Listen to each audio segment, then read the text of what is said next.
오늘 간단히 이야기할 주제는 순종의 길이라는 주제인데요. 그러니까 우리가 순종이 무엇인지, 순종을 어떻게 하는 것인지, 그런 것들을 좀 간단히 정리를 하는 것이 목적입니다. 일일이 다 설명한다기보다는 커다란 원칙을 말씀을 드리고, 실제적으로 적용하는 방법들을 찾으시기를 바라겠습니다. 한번 간단히 말씀드려볼게요. 이 이야기는 좀 제가 지금까지 했던 이야기들, 항상 자기 부인을 해야 할 필요성, 이런 것들을 이야기를 해드리는데, 좀 반대로 한번 이야기를 해보려고 해요. 왜 내가 자기 부인을 해야 하는지. 제가 자기 부인의 필요성을 굉장히 많이 말을 했는데, 때로는 제가 느끼기에는 자기 부인이 약간 일종의 목적이 된다는 느낌이 있거든요.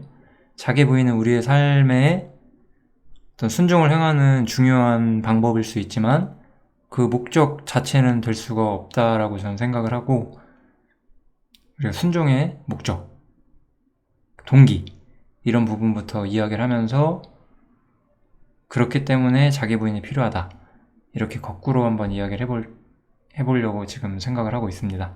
아무튼 당연히 예수님도 친히 말씀을 하셨어요. 아무든지 나를 따라오려거든 자기를 부인하고 자기 십자가를 지고 나를 쫓을 것이니라 라고 말씀하신 것처럼 자기 부인은 굉장히 필수적이고 우리 모두가 해야만 하는 중요한 명령이 맞죠. 이거를 우리가 부인할 수 있는 사람은 아무도 없을 거예요. 근데 왜 우리가 자기 부인을 해야 하느냐? 우리에게는 옛사람이 있거든요. 우리에게는 옛사람이 있고, 로마서에서 말하는 것처럼 우리 옛사람이 예수와 함께 십자가에 못 박혔어요. 그래서 우리는 이미 죽은 바 되었지만 여전히 우리의 육신이 남아있고, 우리가 하나님 나라에 들어갈 때까지 여전히 우리의 옛사람의 어떤 성향이 남아있기 때문에 이 옛사람은 아담의 본성을 가지고 있고 자신의 뜻을 이루기를 더 사모하죠. 자기 뜻대로 모든 것이 이루어지기를 바라죠. 우리에게 그런 것이 있기 때문에 자기를 부인해야 되는 거예요. 그래서 우리는 자기 십자가를 지어야만 하는 것이고요. 우리에게는 옛 본성이 있기 때문에 그렇다라는 거죠. 그런데 우리가 오늘 해야 되는 이야기는 뭐냐면은, 제가 어떤 이야기를 좀 해드리고 싶냐면, 예수님께서도 십자가를 지셨잖아요. 여기서 말하는 것처럼 자기를 부인하고 자기 십자가를 지는데, 그럼 예수님께서는 부인해야 될 자아가 있나요? 예수님께서는 부인해야 될 자아가 없죠. 왜냐하면 예수님은 옛사람이 아니시니까. 예수님은 아담의 후손이 아니시고 하나님의 아들 자신이시고 하나님의 본성을 가지고 계신 분이시기 때문에 예수님에게는 사실 이런 방식의 적용이 안 돼요. 그렇다면 예수님에게 십자가를 진다는 것은 무엇이고, 우리가 십자가를 진다는 것을 어떻게 이해할 수 있을까, 그 부분을 한번 말씀을 드려보려고 하는 겁니다. 예수님이 가신 길을 우리가 한마디로 표현을 하면은, 우리가 여기서 오해를 하면 안 돼요. 어떤 사람들은 예수님께서 율법을 다 지키셨다라고 이야기를 하거든요. 예수님이 하신 일은 단지 율법을 다 지키신 것이 아니죠. 예수님께서는 나의 양식은, 우리 사람에게 먹을 것이라고 하는 것은 모든 에너지의 원천이죠. 사실은 기쁨이 되기도 하고 즐거움이 되기도 하고 힘의 원천이고 생존의 원천이죠. 예수님에게 있어서 그런 것은 나를 보내신 분의 뜻을 행하는 것이다 라고 말씀을 하시는 거예요. 하나님의 뜻을 행하시는 것이 예수님의 양식이고 기쁨이셨어요. 또 히브리서에 보면은 예수님이 어떤 말씀을 하셨냐면, 내가 말하기를 하나님이여 보시옵소서, 두루마리 책에 나를 가리켜 기록한 것 같이 하나님의 뜻을 행하러 왔나이다, 이렇게 나와 있죠. 하나님의 뜻을 행하는 것이 바로 예수님에게 순종이었다는 거예요. 자기 부인을 하시는 것이 하나님의 뜻이 아니라 하나님의 뜻을 행하기 위해서 자기를 부인하셨다는 거예요. 제가 오늘 드리고 싶은 말씀은 이게 전부예요. 자기 부인이 목적이 아니라 하나님의 뜻을 행하기 위해서 예수님은 십자가를 짊어지셨고 그 쓴 잔을 피하지 않으셨다는 거예요. 하나님의 뜻을 행하기 위해서. 긍정적인 측면을 이야기를 하는 거예요, 지금. 무언가를 하지 말자, 이런 측면이 아니라, 나를 부인하자, 이런 측면이 아니라, 왜 나를 부인해야 하는지, 하나님의 뜻을 행하기 위해서, 바로 그 얘기를 지금 우리가 하고 있는 거예요.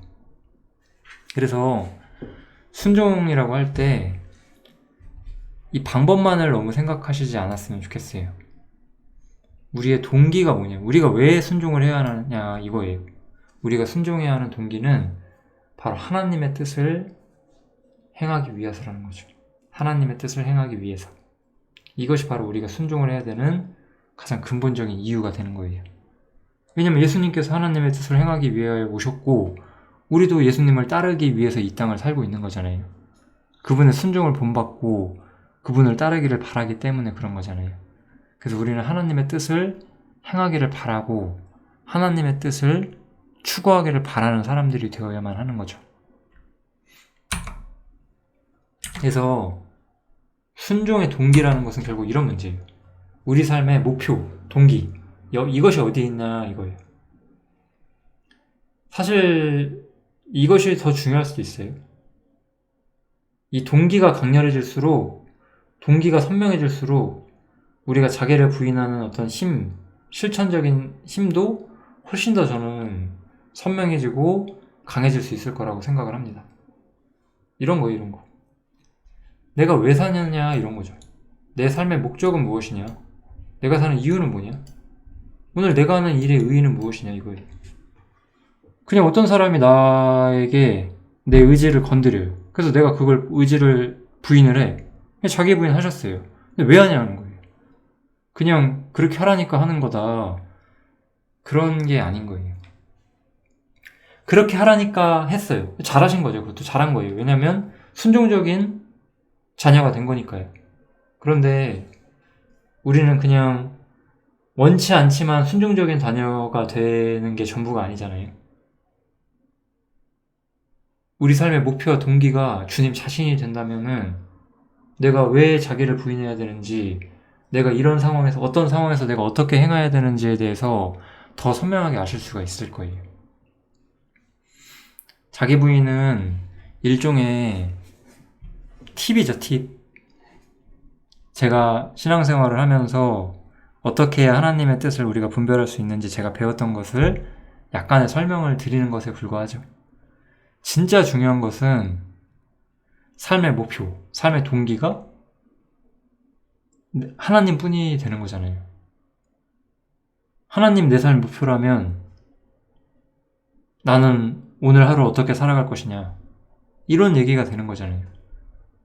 삶의 목표, 동기를 잡는 거예요. 내가 오늘 뭘 얼마나 어떻게 잘했느냐, 의무사항을 내가 다 이루었느냐, 그게 아니라 내 삶의 목표, 동기가 뭐냐는 거예요. 이것이 선명해지실수록 아마 모든 문제에서 아마 저는 더 선명해질 수 있을 거라고 생각을 하고, 길게 막 모든 이야기를 하고자 하는 목적은 저는 좀 없는데요. 약간 실천적인 팁을 좀 몇 가지만 한번 드려보면 좋을 것 같습니다. 첫 번째로는 이것도 약간 팁이 아닐 수도 있는데 이런 거예요. 누구 중심적인 삶을 사느냐, 이런 거예요. 성경에서는 제가 한 구절만 보여드렸는데 주의 길을 알려달라는 기도가 굉장히 많이 나옵니다. 그런데 우리가 실천적으로는 이런 케이스, 반대의 케이스가 많아요. 나의 길 속에서 하나님을 찾으려고 해요. 나의 길 속에서 하나님을 찾으려고. 내가 이렇게 하고 있는데 하나님 어떻게 해주실 거예요? 이런 질문들을 많이 하실 것 같아요, 저는. 그게 아니에요. 하나님의 길 속에서 내가 가야 하는 길을 찾는 거예요. 주의 길을 보여달라고 하는 거예요. 내 중심적인 삶을 사는 게 아니에요. 그것이 때로는 성경적인 측면일지라도, 예를 들어 가족 전도라든가 이런 거에 대한 그런 우리의 진짜 뭐라고 하죠? 심령의 매임이 있잖아요. 그런 과정 속에서도 내가 그 심령의 매임 속에만 있다면 나는 평강을 잃을 수가 있어요. 나의 길 속에서, 나의 환경 속에서 하나님을 찾는 것이 아니라 하나님의 길 속에서 내가 가야 하는 길을 찾는 거예요. 하나님 중심적인 삶을 실행을 하는 거죠. 그래서 같은 맥락에서 이거죠. 고난과 어려움이 있을 때 우리가 어떻게 해야 되느냐 이런 건데,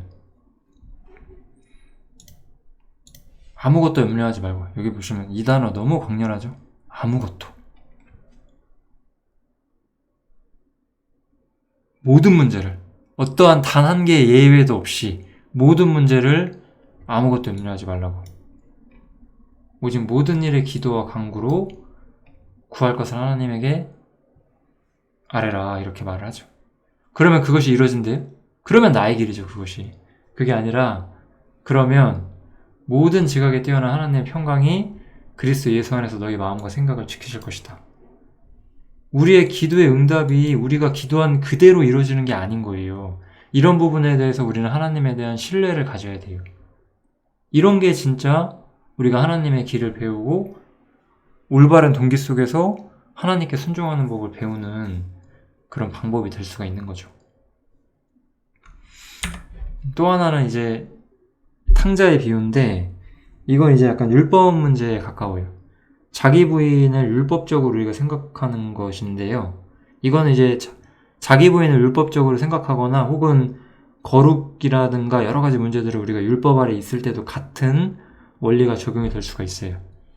우리는 이런 질문을 받죠. 아니, 우리가 주님께 온전치 못하면은 괜찮을 수가 없지 않을까요? 내가 하나님한테 100% 합당치 않은데 내 마음속에 죄성이 있고 그런 것들이 움직이는 것을 느끼는데 내가 정말 괜찮을 수가 있을까요? 그게 괜찮다고 하면 혹시 방종이 아닌가요? 우리가 이런 질문들을 받게 돼요, 사실은. 그런 고민들을 여전히 하고 계신 형제님들도 계실 것이고. 그 문제에 대해서 제가 이 이야기 하나로 꺾어드릴 수 있다라는 건 아니에요. 그런데 제가 배운 건 뭐냐면, 내 생각과 하나님의 생각의 차이점을 말하는 거예요. 탕자는 자신의 죄를 이해하고 있었어요. 그리고 하나님께 돌아가면 용서를 받는다는 것을 어느 정도 알고는 있었어요. 그렇지만 이 사람은 내가 이제 하나님의 아들이라고 일컬음을 감당할 수가 없겠다라고 스스로 정하고 품꾼의 하나가 되기로 스스로 마음을 정해요. 종이 되기를 바랬다는 거잖아요. 근데 하나님께서는, 아버지께서는 이 사람을 제일 좋은 옷을 내어다 입히고 가락지를 끼우고 발에 신을 신기기를 원하고, 그리고 이제 그 송아지를 잡고 잔치를 하죠. 아들로 대우하길 바란다는 거예요. 여러분들이, 우리가 거룩하지 못하면, 우리가 하나님 앞에 온전치 못하면 하나님께 합당하지 않을 것 같아요, 방종일 것 같아요 라고 말하지만 그건 좋은 마음이에요. 하나님의 거룩하심을 이해하셨고 하나님이 얼마나 전능하신 존재인지를 알고 내가 얼마나 죄인인지를 아니까 그런 말씀들을 하실 수 있는 거잖아요. 그렇기 때문에 자신이 품꾼의 하나가 되길 바라는 건데, 그거는 기준이 나에게 있다는 거예요. 하나님께서 나를 품꾼의 하나로 종으로 두시길 원치 않으신다는 거예요. 이 문제에 대한 해답으로서 해방을 우리가 알게 되는 거예요. 내 생각과 내 기준이 아니라 하나님이 나를 어디다 두고 싶어 하시느냐, 이 문제를 우리가 이해함으로써 이 문제에 대한 우리가 어떤 답을 좀 이해를 하게 되는 거죠.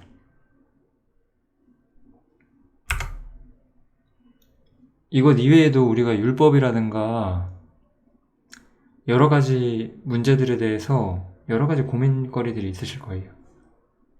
그런데 그 모든 것들은 우리가 삶의 목표와 동기가 주님께 있다면 다 해결하실 수가 있어요. 다 천천히 배우실 것이고, 하나님께서 우리에게 정말 바라시는 것이 무엇인지를 이해하게 됩니다.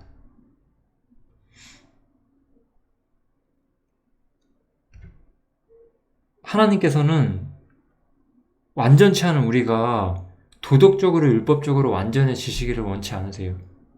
그걸 원치 않으신다기보다는 그걸 할 수 없기 때문에 하나님이 직접 하신다는 거예요, 그것은. 그런데 그렇기 때문에 이제 나의 삶의 목적이 주님 자신이 되기를 바라세요. 우리가 율법적인 선을 추구할 때 그것은 주님을 위해 사는 게 아니에요. 그렇게 하면 내가 복을 받을 것 같고 그렇게 하나님이 나를 인정해 줄 것 같기 때문에 나를 위해 사는 거예요, 그것이. 우리는 율법으로부터 해방되기 전까지 주님을 위해 살지를 못해요. 왜냐면 나를 위해 살아야 돼.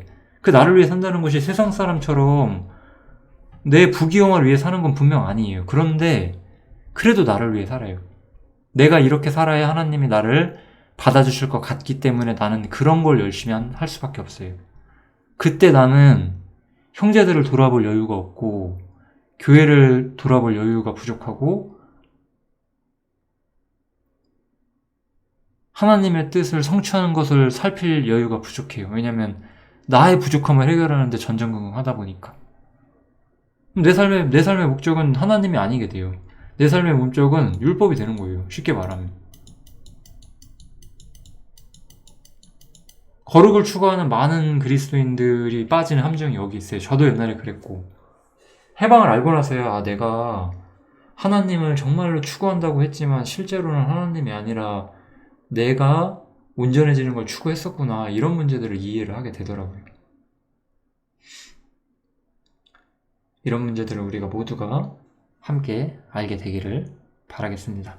이 문제는 일단은 여기서 마치도록 하겠습니다. 우리 삶의 목표 동기, 이것이 주님께 향하는 삶, 그것을 한번 생각을 해보시면 너무나 좋을 것 같습니다. 마치겠습니다.